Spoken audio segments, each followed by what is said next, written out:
Salut à tous, les passionnés d'agriculture. Aujourd'hui, on plonge dans l'univers fascinant du maïs, ou décortiquons tout ça ensemble. Commençons par la morphologie. Le maïs est une graminée robuste, non ramifiée, qui peut atteindre jusqu'à 4 mètres de haut. Sa tige est droite et remplie d'une moelle spongieuse. Les feuilles sont longues, larges et enveloppent la tige, atteignant jusqu'à 1 mètre de longueur. Et n'oublions pas les racines, un système complexe qui assure l'approvisionnement en eau et en nutriments de la plante. Ensuite, la reproduction. Le maïs est monoïque, ce qui signifie qu'il possède des fleurs mâles et femelles sur la même plante.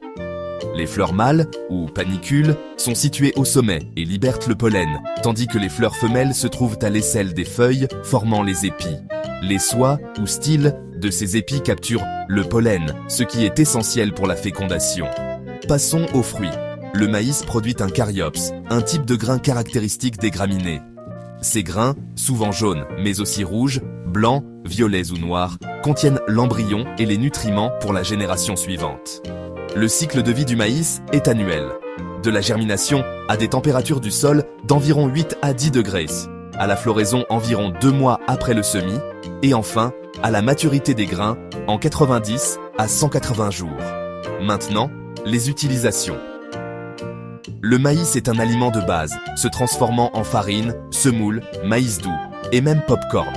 C'est un aliment essentiel pour le bétail et une ressource industrielle précieuse pour l'éthanol, l'amidon, les plastiques biodégradables et les huiles. Enfin, les conditions de culture. Le maïs prospère dans les climats chauds, les sols bien drainés et riches en nutriments et nécessite beaucoup d'eau pendant la floraison et le remplissage des grains. Voilà un aperçu rapide du maïs. Merci de m'avoir rejoint dans cette aventure agricole. N'oubliez pas de liker et de vous abonner pour plus d'informations sur l'agriculture.